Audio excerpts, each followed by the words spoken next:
வணக்கம். இது நம்ம கிச்சன். நம்ம கிச்சனில் நம்ம இன்றைக்கி என்ன பண்ண போகிறோம் அப்படின்னா, நெல்லிக்காய் ரசம் வைக்க போகிறோம். நெல்லிக்காய் ரசத்துக்கு என்ன பண்ணுறதுன்னா, மேலுடையான துண்டு இதில் நான் இந்த அளவுக்கு நமக்கு ஒரு லிட்டர் தேவைப்படும் ரசம். அந்த அளவுக்கு 1 லிட்டர் அளவுக்கு 1 லிட்டர் நான் 6 லிட்டர் அளவுக்கு ஒரு வித்தியாசமாக ஜலம் எடுத்துட்டுருக்கேன். இப்போ நான் இதில் என்ன பண்ண போகிறேன் அப்படின்னா, கொத்தமல்லி போட போகிறேன். இதுக்கு வந்து புளி வந்து ஆப்ஷன் தான், விருப்பப்பட்டவா போட்டலாம், இல்லைன்னா போடணுங்கிற அவசியம் கிடையாது. கருவேப்பிலை,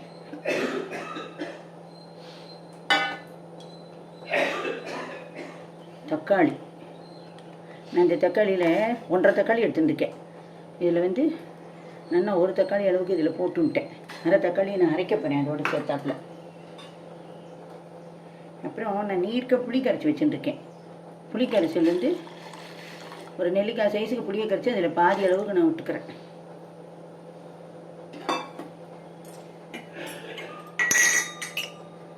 இதுக்கு வந்து மஞ்சப்பொடி 1 டீஸ்பூன் அளவுக்கு மஞ்சப்பொடி, பெருங்காய கட்டி, பெருங்காய ஜலப்படலாம், பெருங்காய பொடிப்படலாம், நான் பெருங்காய கட்டி போடுறேன். அதுக்கப்புறம் மிளகு ஜீரகம் வறுத்து அரைச்சபடி. இதுக்கு வந்து நம்ம சாம்பார் பொடி போட போகிறதில்ல. இதுக்கு வந்து இந்த மிளகு ஜீரக பொடி பச்சை மிளகாயும் தான் படுப்பிடும். இப்போ வந்து மிளகு ஜீரக பொடி நான் 1 டேபிள் ஸ்பூன் அளவுக்கு நான் போட்டுட்டேன். அப்புறம் ஜீரகம் வந்து ஒரு 1/2 டீஸ்பூன் அதையும் போட்டுக்கணும். அப்புறம் இதுக்கு வந்து பச்சை மிளகாய் 3 பச்சை மிளகாய் போட்டுருக்கேன்.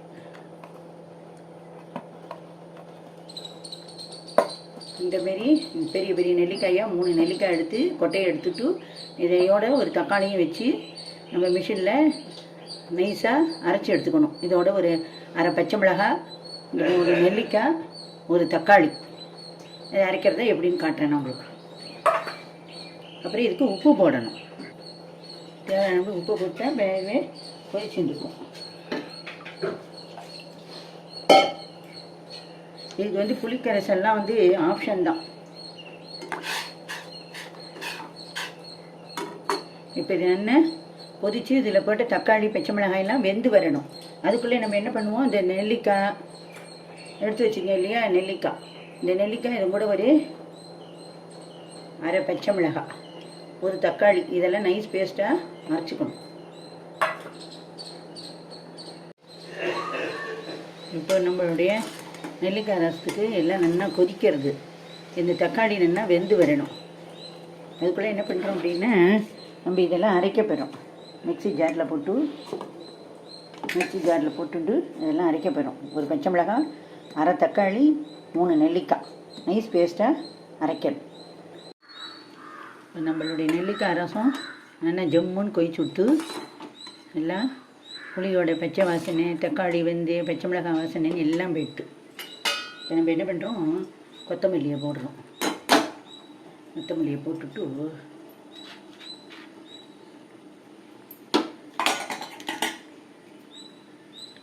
இந்த மாரி நெல்லிக்காய் பேஸ்ட்டு அரைச்சி வச்சுருக்கோம்.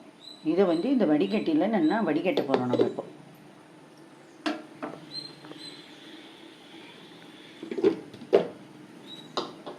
வடிகட்டாமையும் விடலாம். நான் வந்து வடிகட்டி தான் விடுவேன். என்ன வடிகட்டி விட்டுட்டோன்னா அந்த திப்பியெல்லாம் எல்லாமே என்ன வந்துடும். திப்பி இருந்ததுன்னா மறுபடியும் கூட ஜலத்தை விட்டு மிக்சியில் அரைச்சி எடுத்துக்கலாம். வேஸ்ட் பண்ணாமல் அரைச்சி எடுத்துக்கலாம். நெல்லிக்காய் ரசம் அவ்வளோ நல்லது ஹெல்த்துக்கு. இது சாத்தில் விட்டும் சாப்பிடலாம், இல்லை சூப் மாரியும் குடிச்சிக்கலாம். நீங்கள் சூடாகவும் குடிக்கலாம், இது வந்து ஆற வச்சும் குடிக்கலாம். நெல்லிக்காய் நம்ம வந்து சூட்டில் வந்து கொதிக்க விடக்கூடாது. லைட்டாக ஒரு கொதி வந்த உடனே டக்குன்னு ஆஃப் பண்ணிடணும். ஏன்னா அதில் நிறைய விட்டமின் சி இருக்கிறதுனால அந்த இதெல்லாம் போயிடும் அப்படின்னு எல்லோரும் சொல்கிறா. விட்டமின் சி அழிஞ்சு போயிடும், சூட்டில் கொதிக்க விடக்கூடாது. எப்படி நம்ம நார்த்தங்காய் ரசம், எலுமிச்சம்பழ ரசம் இதெல்லாம் சூட்டில் கொதிக்க விடாமல் இருக்கமோ அதேமாரி தான் இதுவும். இறக்கி வச்சு நான் இப்போ இதில் தக்காளியும் பச்சை மிளகாயும் அரைச்சி விட்டதுனால லைட்டாக ஒரு கொதி விட்டு இறக்க போகிறேன். இதே நீங்கள் வந்து இது பண்ணினா வெறும் நெல்லிக்காய் மட்டும் அரைச்சி விடுறதா இருந்ததுன்னா எங்களுக்கு காரம் கம்மியாக போதும், பச்சை மிளகாய் இதில் போட்டதே போதும் அப்படின்னு ஃபீல் பண்ணுறவ நெல்லிக்காயை மட்டும் அரைச்சி இறக்கி வச்சு விடணும். நான் இதில் வந்து ஒரு தக்காளி, ஒரு பச்சை மிளகாய் காரத்துக்காக போட்டிருக்கேன். காரத்துக்காக நம்ம வந்து வெறும் மிளகு ஜீரகம் தான் சேர்த்துருக்கோம், வேறு எந்த பொடியுமே சேர்க்கலை. அதனால் இந்தமாரி பண்ணணும். கொதிக்க விடாமல் நெல்லிக்காயை மட்டும் சேர்க்கும்போது கொதிக்க விடாமல் இறக்கிடணும். இந்தமாரி பண்ணினேன்னா ஒரே ஒரு சுத்து. இதுக்கு வந்து பருப்பு வேக வச்சுக்கணும், நைஸாக குழவா வேக வச்சு அந்த பருப்பையும் அதுவும் கூட போட்டுடணும். இப்போ நான் நெல்லிக்காயை நன்னாவே வடிகட்டிட்டேன், ஜம்முன்னு பற்றியெல்லாம் வடிகட்டினேன். திப்பி இதையும் வேணால் நமக்கு தேவைன்னா இன்னும் கொஞ்சம் ஜாஸ்தி விட்டு அரைச்சி வடிகட்டிக்கலாம். எனக்கு இது இருக்கிறதே போதுங்கிறதுனால நான் இப்போ வடிகட்டலை. இப்போ நான் என்ன பண்ணுறேன், இப்போ வந்து போட போகிறதில்ல. நான் வந்து இந்த அரைச்ச ஜலத்தை வந்து இது பிறகு நல்லா ஒரு டம்ளர் ஜலம் விட்டு அரைச்சி இதை வடிகட்டி வச்சுருக்கேன். நெல்லிக்காய், தக்காளி, மிளகாய், பச்சை மிளகாய் இதெல்லாம் அரைச்சி வடிகட்டி வச்சுருக்கேன். இப்போ என்ன பண்ணுறேன், பருப்பு இதுமாரி நம்ம குழவாக வேக வச்சு வச்சுக்கணும். தோரம் பருப்பை இதை எடுத்து இதில் நமக்கு தேவையான அளவு விட்டுக்கணும்.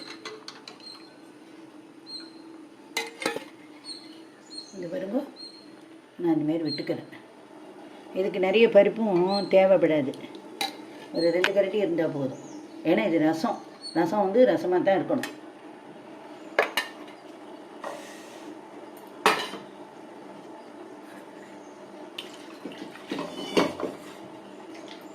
நெல்லிக்காயில் விட்டமின் சி இருக்கிறதுனால அவ்வளோ நோய் எதிர்ப்பு சக்தி இருக்குது, நிறைய உடம்புக்கு அவ்வளோ நல்லது. இதெல்லாம் குழந்தைக்கு எல்லோரும் வாங்கி கொடுத்து நான் அவளுக்கு இந்த டேஸ்ட்டை ருசி காமிச்சு கொடுங்க, சாப்பிட ஆரம்பிச்சிடுவா. புளி விட்டும் பண்ணலாம், புளி விடாமையும் பண்ணலாம். இப்போ நான் வந்து இதில் அரைச்ச பேஸ்ட்டை விடுறேன். பேஸ்ட்டோட தண்ணி வடிகட்டி எடுத்து வச்சுருக்கேன். இது வந்து லைட்டாக ஒரு நுரம் வரணும். பற்றியில் இந்தமாரி எல்லாம் பட்டாச்சு, கருவேப்பிலை, கொத்தமல்லி எல்லாம் பட்டாச்சு. லைட்டாக ஒரு நுரம் வந்த உடனே ஆஃப் பண்ணிடணும். இது கொதிக்க விடக்கூடாது, இதில் இருக்கிற விட்டமின் சி அழிஞ்சு போயிடும். இப்போ நம்ம வந்து இதுக்கு வந்து இந்த ஒரு அரை அச்சு அளவுக்கு வெல்லம் போடுறோம், அந்த ருசிக்காக போடுறோம். சர்க்கரையும் போடலாம், நாட்டு சர்க்கரை போடலாம், பனங்கள் கண்டு போடலாம், கருப்பெட்டி போடலாம். நமக்கு எது பெஸ்ட்டுன்னு தோன்றதை போடலாம். இது வந்து ஆப்ஷன், அவள் விருப்பம். போட்டுக்கிறதும் போட்டுக்காதும் அவளுடைய விருப்பம். அதேமாரி பெருங்காய பொடியோ, பெருங்காய ஜலமோ, இல்லை பெருங்காய கட்டியோ எது வேணாலும் போட்டுக்கலாம். எல்லாமே ஆப்ஷன் தான். நான் நிறைய ஆப்ஷன்ஸ் இதில் சொல்லியிருக்கேன், அவள் சௌரியத்துக்கு பண்ணுங்க. அதுமாரி நெல்லிக்காய் ஜலம் மட்டுமும் விடலாம், இல்லை நெல்லிக்காயோட நான் வச்ச மாரி தக்காளி, ஒரு பச்சை மிளகாயை வச்சு அரைச்சி நம்ம அளவு என்ன அளவு எடுத்துகிட்டு இருக்கோமோ அது தவிர இதுக்கு வந்து நெய்யில் தான் தாளிக்கணும். இது நுரைச்சி வரட்டும், பார்க்கலாம். இப்போ நம்ம ஆஃப் பண்ணிட்டோம், அடுப்பை ஆஃப் பண்ணிவிட்டு இதை நல்லா இறக்கிடணும்.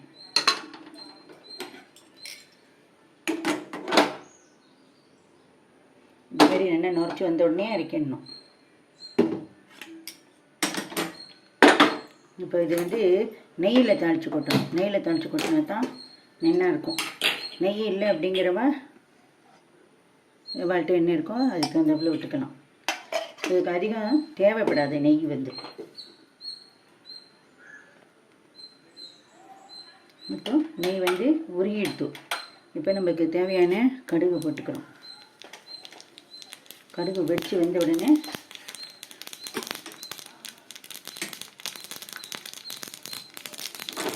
கடுகு வந்து வெடிச்சு கொடுத்து ஆஃப் பண்ணிவிட்டு நம்ம இதுமாரி ரசத்தில் இப்படி கொட்டிடணும். இதுமாதிரி தனியாக ஒட்டை திரட்டின்னு வந்துடணும்.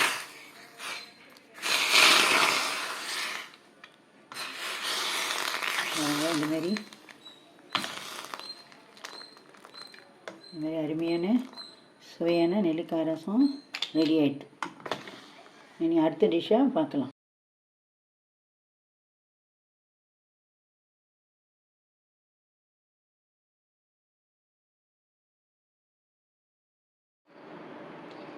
இன்றைக்கி அடுத்த டிஷ் வந்து கூட்டு பண்ண போயிடும். கூட்டுக்கு என்னென்ன நான் போட்டிருக்கேன் அப்படின்னா முருங்கைக்காய், தக்காளி பழம், அப்புறம் பைத்தங்கான்னு சொல்கிற காராமணி, பச்சை பட்டாணி, அவரைக்காய், இது எல்லாத்தையும் போட்டு நான் ஒரு கூட்டு பண்ண போகிறேன். இதுக்கு வந்து ஒரு டேபிள் ஸ்பூன் அளவுக்கு சாம்பார் பொடி, நம்ம ஆற்றுல அரைச்ச சாம்பார் பொடி, அதுக்கு தேவையான உப்பு கம்மியாக போட்டுக்கலாம்.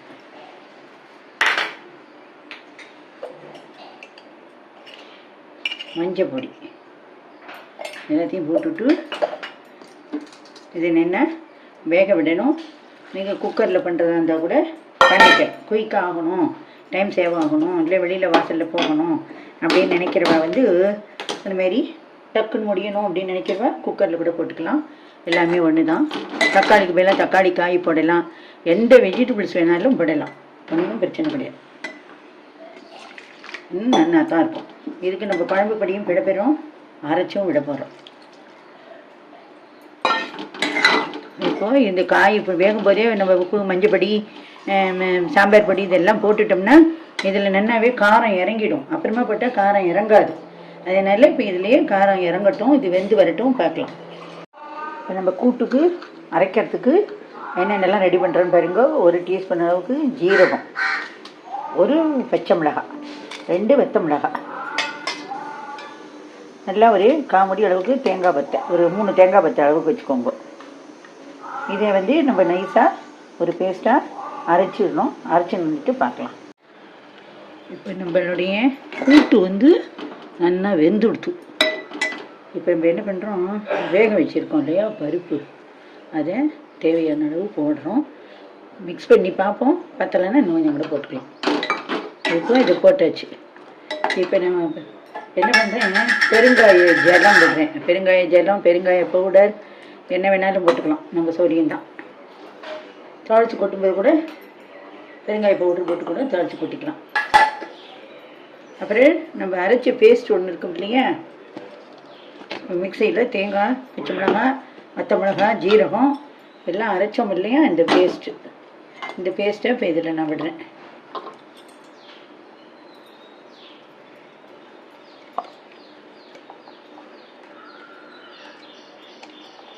நான் வந்து என்ன பண்ணிட்டேன், புளிஜலம் நீர்க்க கரைச்சி வச்சுருக்கேன். புளிஜலம், அந்த புளிஜலத்தை இந்த மிக்சி ஜாரில் அலம்பி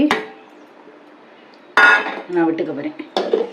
வேக வைக்கும் போதும் புளிஜலத்தை விட்டும் வேக வைக்கலாம், இதுமாரி பண்ணலாம். விட்டு வேக வைக்கிறது தான் கரெக்ட் மெத்தடு. நான் ஏதோ அவசரத்தில் ஞாபகத்தில் மிஸ் பண்ணிட்டேன், அதனால் நான் இப்போது கூட்டுக்கு இதனை அரைச்சி விட்டுருக்கேன். கூட்டுக்கு இந்த மாவை வந்து இந்த புளிஜலத்தை இதோடு கலந்து இப்போ நான் கொதிக்க விடுறேன். லைட்டாக புளிப்பு சுவையும் அதில் இருக்கணும். பொடியும் போட்டிருக்கோம், நம்ம அரைச்சும் விட்டுருக்கோம். இந்த கூட்டு ரொம்ப நல்லா இருக்கும்.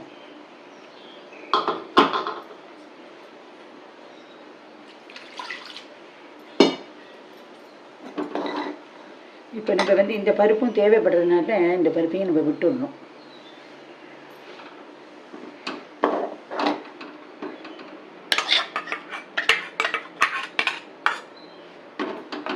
இதையும் விட்டாச்சு. துளிப்பம் இருந்ததுன்னா கொதி வரணும். கொதி வந்ததுக்கப்புறம் துளிப்பரம் மாவு கரைச்சி விடணும்.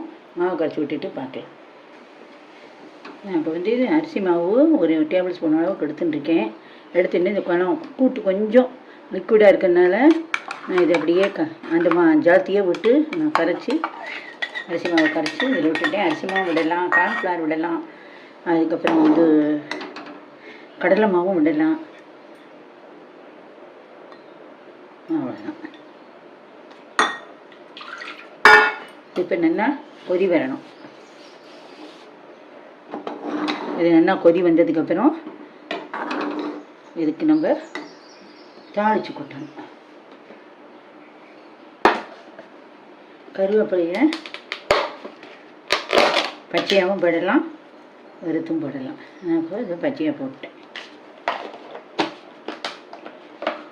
ஃப்ரெஷ்ஷாக இருக்கிறதுனால என்ன அப்படியே பச்சையாக போட்டேன். இதோடைய வாசமும் அதில் இறங்கட்டும் அப்படிங்கிறதுக்காக. இது நல்லா கொதித்து கெட்டி ஆகிடும். இது தளர்த்திய சாதத்தில் விட்டு பிசைஞ்சும் சாப்பிடலாம், இல்லை நம்ம தொட்டுன்ட்டும் சாப்பிடலாம். சப்பாத்திக்கு, தோசைக்கு, இட்லிக்கு சைட் டிஷ்ஷாக வச்சுக்கலாம். இது ஒரு புதுவிதமான டேஸ்ட்டோடு இருக்கும். ஏன்னா நம்ம சாம்பார் பொடியும் போட்டிருக்கோம், தேங்காய் மிளகாய் ஜீரகம் பச்சை மிளகாய் எல்லாத்தையும் வச்சு அரைச்சும் விட்டுருக்கோம். எல்லா காய்கறிகளையும் கொஞ்சம் கொஞ்சம் போட்டும் விட்டுருக்கோம்.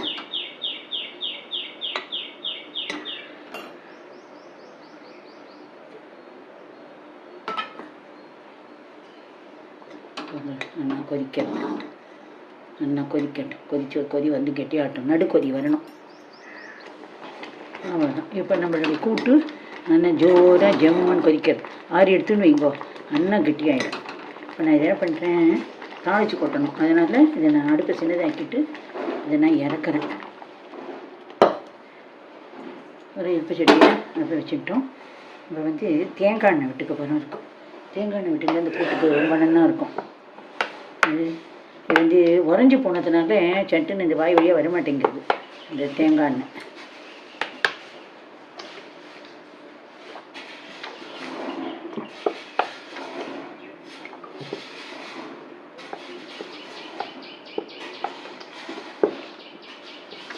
நான் அடுப்பில் சூடு காமிச்சிட்டு வச்சுருந்தேன்னா வந்திருக்கும்.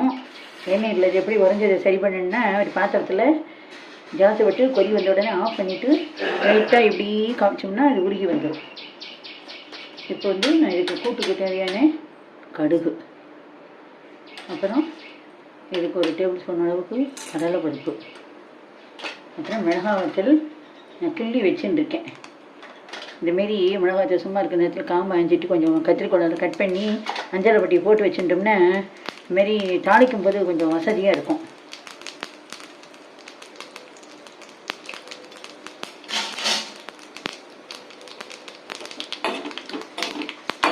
இப்போ என்ன பண்ணுறோம், தேங்காய் துருவல் இனிமேல் துருவி வச்சுருக்கிற தேங்காய் துருவலை கொஞ்சம் வறுத்து அதில் போடணும். வறுத்தும் போடலாம், பச்சையாகவும் போடலாம். அதேமாரி அரை பெரட்டியும் போடலாம். எப்படி வேணாலும் போடலாம். ரொம்ப வறுக்கும்போது கொலஸ்ட்ராலாக மாறுது. தேங்காய் எண்ணெய் இதெல்லாம் கொலஸ்ட்ராலாக மாறும்.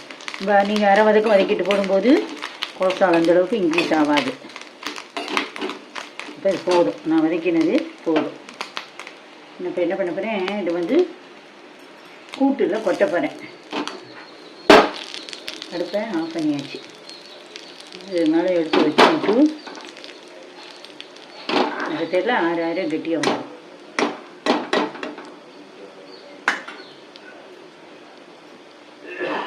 கொஞ்சம் பச்சையாக அப்படியே தேங்காய் எண்ணெயை விடணும் வாசனைக்கு. விட்டுட்டு நம்ம வறுத்து வச்சிருக்கிற இந்த சாமான்களெல்லாம் இதில் கொட்டணும். இந்த வரும்போது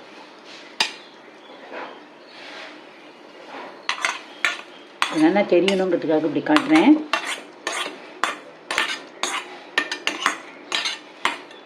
அவ்வளோதான்.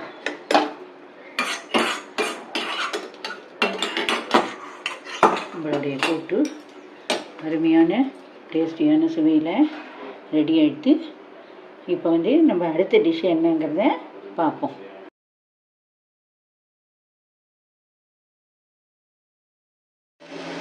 இப்போ அடுத்தது இன்றைய சமையலில் இன்றைக்கி என்ன சமையல்னா நெல்லிக்காய் ரசம், பைத்தங்காய், அவரைக்காய், பச்சை பட்டாணி, முருங்கைக்காய், தக்காளி எல்லாம் போட்டு ஒரு கூட்டு, பீட்ரூட்டு கறி பண்ணி போகிறோம். இப்போ நம்ம நெல்லிக்காய் ரசம் பண்ணியாச்சு, கூட்டு பண்ணியாச்சு.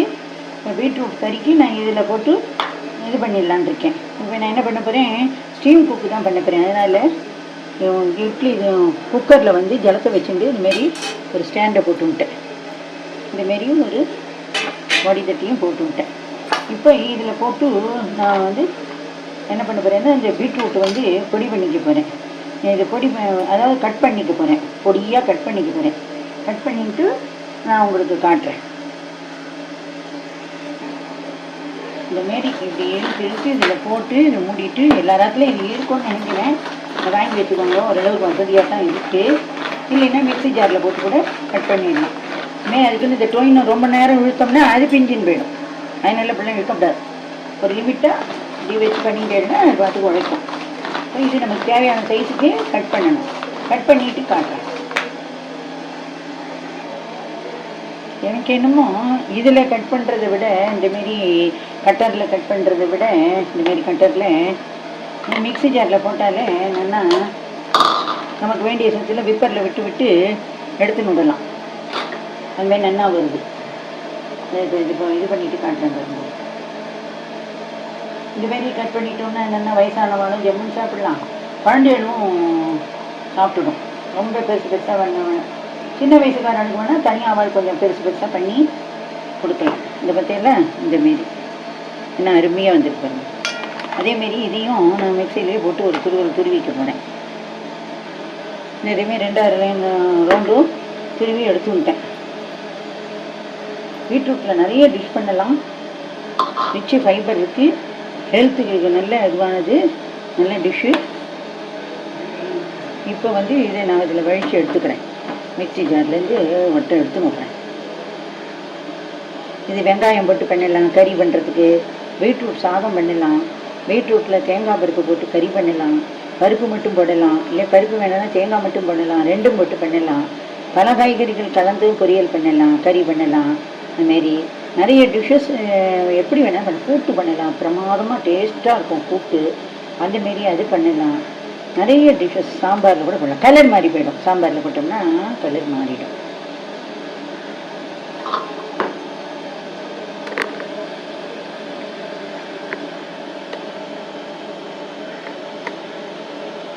இப்போ நான் இதை இதில் போட போகிறேன். ஸ்டீம் குக் பண்ண போகிறேன்னு சொன்னேன் இல்லையா, அதனால். பீட்ரூட் ஜூஸ் குடிக்கலாம். பீட்ரூட் சுகர் பேஷண்ட் சாப்பிடக்கூடாது. அவள் சாப்பிட்டான்னா அவளுக்கு சுகர் ரொம்பவும் ஏறிடும். அதனால் அவளுக்கு இது அலோடு கிடையாது. ஏதோ ஒரு டீஸ்பூன் அளவுக்கு வேணால் போட்டுக்கலாம். இது பரவாயில்ல தேவையில்லாம் அப்படிங்கிறவ போட்டுக்கலாம், ஒன்றும் தப்பு கிடையாது. எல்லாமே நம்ம சொல்லியும் தான். அவளுடைய சுகர் கண்ட்ரோலை பொறுத்து அவள் சாப்பிட்லாம். இப்போ இதை இதை மூட போகிறேன். மூடிட்டு நான் நல்லா பூத்துருவலாக துரியினத்தினால ஒரே விசில், கொஞ்சம் கட்டையாக பண்ணிட்டேன்னா 2 விசில் வச்சுக்கலாம். இது ஒரு விசில் வெந்து வரட்டும், பார்க்கலாம். இப்போ நம்ம பீட்ரூட்டு நல்லா ஓசை அடங்கி எடுத்துருவோம். ஒரு விசில் விட்டு நான் எடுத்துருக்கேன். பற்றியில் அப்படி ஜம்முன்னு வந்துட்டு ஸ்டீம் குக் பண்ணினேன்னா உங்களுக்கு எண்ணெய் குறைச்சலாம் ஆகும். எண்ணெய் கன்சம்ஷன், ஆயில் கன்சம்ஷன் கம்மியாகும். உங்களுக்கு கொலஸ்ட்ரால் இருக்குது, இல்லை கொலஸ்ட்ரால் வரக்கூடாது, இல்லை அதுமாரி எண்ணெய் வேண்டாம், கொஞ்சமாக செலவழிக்கணும்னு விருப்பப்படுறவா இந்த மெத்தடில் பண்ணிடலாம். டைரெக்டாக வதக்கியும் பண்ணலாம். இப்போ நான் இதை எடுக்க போகிறேன். இதிலேருந்து இதை எடுத்துட்டேன். இதுக்குள்ளே தண்ணியெலாம் வராது. இந்த ஓட்டை வழியாக போய் அது நல்லா ஜம்முன்னு வெந்துடும். நான் இப்போ தூக்கி இது மேலே வச்சுவிட்டேன். இது ஆறின்னு இருக்கட்டும், நம்ம அடுத்த ஸ்டெப்புக்கு போகலாம். நான் இப்போ என்ன பண்ண போகிறேன், வெங்காயம் போட்டு பண்ணுறதுனால வெங்காயம் போட்டு நான் பீட்ரூட் கறி பண்ண போகிறேன். வெங்காயம், தேங்காய், பருப்பு 3 போட்டு பண்ணலாம். இல்லை வெங்காயம் போட்டு காரப்பொடி போட்டு பண்ணலாம். இல்லை பீட்ரூட்டு பருப்பு அந்தமாரி பண்ணலாம். பருப்பை அல்ல தனித்தனியாக நெட்டு முத்துமாக வேக விட்டு எடுத்துக்கணும். தோரம் பருப்பும் எடுத்துக்கலாம், பயத்த பருப்பும் எடுத்துக்கலாம். இல்லை அப்படின்னா தேங்காயும் பருப்பும் போடலாம். இல்லைன்னா வெறும் தேங்காய் மட்டும் போட்டு கூட பண்ணலாம். நான் இன்றைக்கி வெறும் வெங்காயம் மட்டும் போட்டு பண்ண போகிறேன். நான் வெங்காயத்தை என்ன பண்ணுறேன், இப்படியும் பொடியாக நறுக்கி பண்ணுறது தான். இப்படியும் பண்ணலாம். ஒரு வேலை டக்குன்னு நமக்கு ஆகணும் அப்படின்னா நம்மள்கிட்ட வெஜிடபிள் கட்டர் இல்லை இருக்குது, அதெல்லாம் வேண்டாம், நம்ம இதையோ பண்ணுவோம் அப்படின்னு தோணிச்சுன்னா இந்தமாரி மிக்சியில் இந்தமாரி நறுக்கி போட்டு நடுங்கும். விப்பர் பிளேடில் ஒன்றும் குத்தலமாக ஒரு திருப்பி அதோடு டக்குன்னு நிறுத்திடணும். ரொம்ப திருப்பி நின்னா அப்புறம் அது வெங்காயம் பேஸ்ட் மாரி மாறிடும். லைட்டாக ஒரு திருப்பு, அவ்வளோதான். திருப்பிட்டு எடுத்துட்டா போதும். எடுத்து உங்கள்கிட்ட காட்டுறேன். இங்கே பிறகு நான் எடுத்துட்டேன். வெங்காயத்தை நல்லா ஒரு திருப்பி எடுத்தாச்சு. ஜம்முன்னு எடுத்து காட்டுறேன் பாருங்களேன். அவ்வளோதான். நல்லா ஜம்முன்னு வதங்கிடும். அடுத்தது பார்ப்போம். இப்போ நம்ம பீட்ரூட் கறி பண்ண போகிறோம். அதுக்கு இல்பை சட்டியை அடுப்பில் போட்டு நான் அடுப்பை சூடாக்கின்ட்டேன். ஒரு 2 டேபிள் ஸ்பூன் அளவுக்கு எண்ணெய் விட்டுக்கிறேன். நமக்கு அப்புறம் தேவை அப்படின்னா விட்டுக்கலாம். நம்ம வதக்கும்போது தேவைப்பட்டால் விட்டுக்கலாம், இன்னும் பிரச்சனை கிடையாது. இப்போது கடுகு, இதுக்கு நல்லா ஒரு டீஸ்பூன் அளவு கடுகு போட்டுட்டாச்சு. கடுகு நல்லா வெடிக்கணும். இப்போ கடுகு வெடிக்கிறது நம்ம உளுத்தம் பருப்பு போட்டுக்கிறோம். நல்லா ஒரு டேபிள் ஸ்பூன் அளவு உளுத்தம் பருப்பு போட்டுட்டாச்சு. இதுக்கு தாளிப்பு அவ்வளோதான். அது சிம்பிள் கறி தான். ஆனால் டேஸ்ட்டு ஃபுல்லாக நல்லா இருக்கும். இதேமாதிரி கறி பண்ணிவிட்டு நம்ம சாத்தில் கூட பிசைஞ்சு சாப்பிட்லாம். நம்ம உளுத்தம் பருப்பு போட்டோன்னே அடுப்பு சிம்மில் வச்சிடணும். ஏன்னா ரொம்ப தீஞ்சு போயிடும், கருகி போயிடும் அடுப்பு பெருசாக வச்சோம்னா. ரெண்டாவது உள்ளே வந்து இந்த பருப்புகள்லாம் கடலைப்பருப்பு உளுத்தம் பருப்புலாம் வதங்காமல் இருக்கும். மேலே பார்த்தா நல்லா செவந்திருக்கும். இப்போ என்ன பண்ணுறோம், நம்ம வெங்காயத்தை போடுறோம்.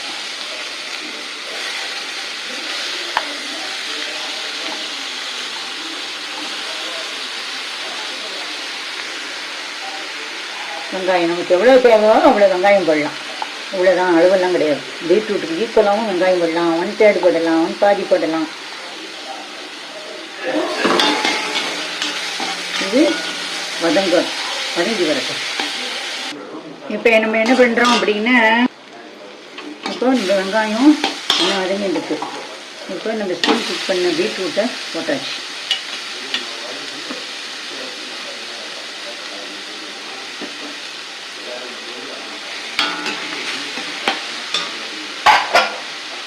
இப்போ என்ன பண்ணுறோம், மஞ்சப்பொடி போட்டுக்கிறோம். மஞ்சப்பொடி இதுக்கு போடணுங்கிற அவசியம் இல்லை, ஏன்னா கலர் தெரிய போகிறதில்ல. சில பேர் கலருக்காக போடுவேன். நான் இருந்தாலும் இது ஆன்டிசெப்டிக் மருத்துவ குணம் இருக்கிறதுனால போட்டுக்கிறேன். காரம் அதிகம் வேண்டாம். இது ஆற்றுல அரைச்ச தனி மிளகாத்தூள். இந்த ரெசிபி தேவைப்படுறவா இதில் போய் பாருங்க.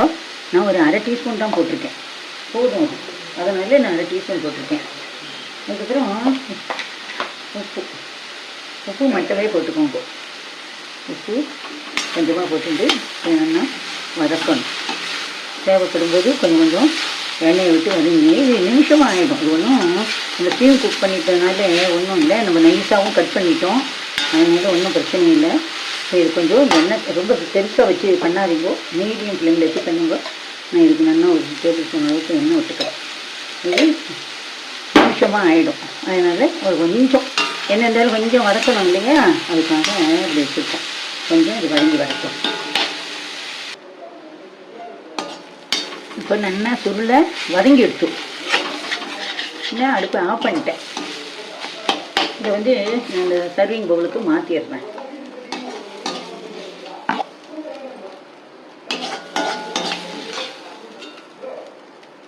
இதை சாத்தில் போட்டு பிசைஞ்சு சாப்பிடலாம், தொட்டுக்கலாம். எல்லாத்துக்கும் சைட் டிஷ்ஷாக தொட்டுக்கலாம். இதை ஸ்டஃப் பண்ணி பரோட்டா பண்ணலாம். இது ஒரே டிஷ் தான். இதை ஸ்டஃப் பண்ணி பரோட்டா பண்ணலாம், ஆற வச்சு பண்ணணும். அதுக்கப்புறம் ஸ்ப்ரிங் ரோல் மாரி அதுக்குள்ளே வச்சு பண்ணலாம். நிறைய டிஷ்ஷஸ் இதை பேஸ் பண்ணி பண்ணலாம். எல்லாமே நம்ம இன்னோவேட்டிவ் தான். நான் எல்லாமே பண்ணி பார்த்துருக்கேன், நல்லா வந்துருக்கு. இப்போ நம்ம நல்லா ஒட்டை எடுத்துட்டோம். இப்போ நம்மளுடைய இன்றைய சமையலுக்கு உண்டான பீட்ரூட் கறியும் ரெடி ஆகிடுது.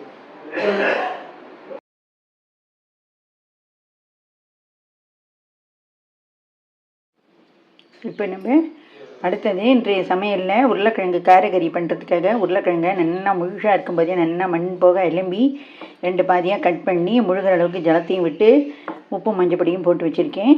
இதை வந்து 2 விசில் விட்டு நான் வேக வச்சு எடுத்துக்க போகிறேன். இப்போ நம்ம உருளைக்கிழங்கு நல்லா வெந்து கொடுத்து இங்கே பெருங்கோ நல்லா நான் 2 தினசாக கட் பண்ணி வச்சுருக்கேன். இது பொடியாகவும் கட் பண்ணியிருக்கேன், 2 பாதியாக கட் பண்ணியிருக்கேன், 2 தினசாக கட் பண்ணியிருக்கேன். இப்போ நம்ம இதை எப்படி காரக்கறி பண்ணிவிட்டு நம்ம பார்க்கலாம். அடுப்பை பற்ற வச்சு சட்டியை ஆன் பண்ணி எண்ணெயை விட்டுவிட்டேன். சாதாரணமாக குக்கிங் ஆயில் தான், கடையில் வந்து செக்கில் வாங்கின நல்லெண்ணெய். இப்போ நம்ம இதுக்கு தேவையான கடுகு போட்டுட்டோம், இதுக்கு தேவையான உளுத்தம் பருப்பையும் போட்டுச்சு. உருளைக்கிழங்கு பிடிக்காத குழந்தையெல்லாம் கிடையாது. டிஃப்ரெண்ட் டைப்பில் நிறைய மெத்தடில் பண்ணலாம், நிறைய பண்ணலாம். இப்போ அப்படி வேணாலும் பண்ணலாம். எல்லா குழந்தைகளுக்கும் பிடிச்ச டிஷ் எதுன்னா உருளைக்கிழங்கு தான்.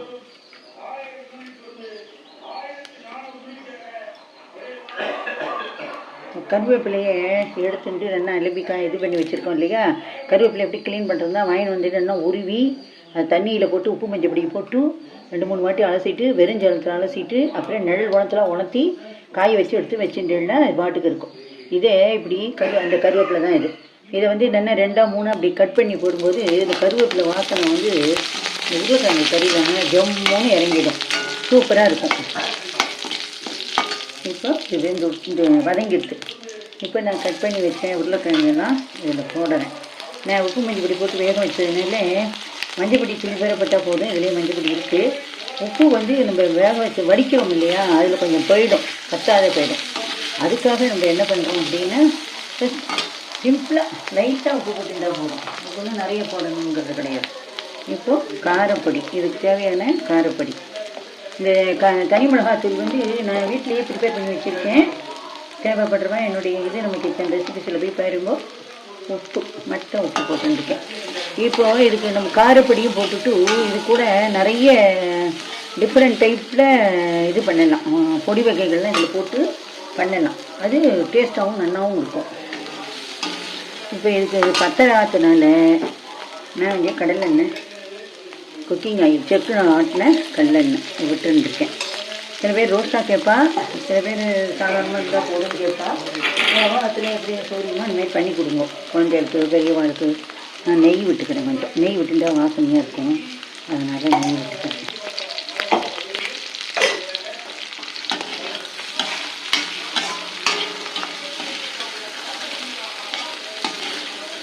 இதில் வந்து இட்லி மிளகா பொடி இருந்தால் போடலாம், கருவேப்பிலை பொடி போடலாம், புதினா பொடி போடலாம், தனியா பொடி போடலாம், நார்த்தலை பொடி போடலாம். ஒவ்வொன்றும் ஒவ்வொரு டேஸ்ட்டை கொடுக்கும். அவ்வளோதான். நான் வந்து க்ளூ தான் உங்களுக்கு கொடுக்குறேன், டிப்ஸு தான் கொடுக்குறேன். நீங்கள் எப்படி வேணாலும் ஃபாலோ பண்ணி பாருங்க. தனியா பொடி போட்டுக்கலாம். சாப்பாட்டுக்கு சமைக்கிற தனியா பொடி, சாதம் பெருசு சாப்பிட்றோம் இல்லையா, அந்த தனியா பொடியும் போடலாம். சுண்டல் வெரைட்டிஸ், ஒவ்வொரு சுண்டலுக்கு வெரைட்டிஸ் பொடிகள்லாம் போடுறோம். அந்தமாரி பொடிகளும் இதில் போடலாம். சாட் மசாலா போடலாம், கரம் மசாலா பவுட்ரு போடலாம், எல்லாமே போடலாம். எது ஒவ்வொன்றும் ஒவ்வொரு தினசு. காரப்பொடி கொஞ்சம் போட்டுக்கணும், இதையும் கொஞ்சம் போட்டுக்கணும். இப்போ சிம்மில் வச்சு கொஞ்சம் ஃப்ரை ஆகிற வரைக்கும் விடுவோம். இப்போ நம்ம உருளைக்கிழங்கு கறி ரெடி ஆகிடுச்சு, காரக்கறி. நான் டிப்ஸ் எல்லாம் இந்த உருளைக்கிழங்கு கறிக்கு ஃபாலோ பண்ணுங்க. ஒவ்வொரு தடவை பண்ணும்போது ஒவ்வொரு வெரைட்டியாக பொடியை போடுங்க, டேஸ்ட்டு நல்லா இருக்கும். ட்ரை பண்ணி பாருங்க. இப்போ இது ரெடி ஆகிட்டு நான் ஆஃப் பண்ணிட்டேன். நம்மளோட இன்றைய சமையல் என்னென்ன நம்ம சமைச்சிருக்கோம் அப்படின்னா, உருளைக்கிழங்கு காரக்கறி பண்ணியிருக்கோம், பைத்தங்காய் எல்லா காய்களையும் 4-5 காய்கள்லாம் போட்டு ஒரு சாதாரணமாக ஒரு கூட்டு பண்ணியிருக்கோம். நெல்லிக்காய் ரசம் வச்சுருக்கோம்,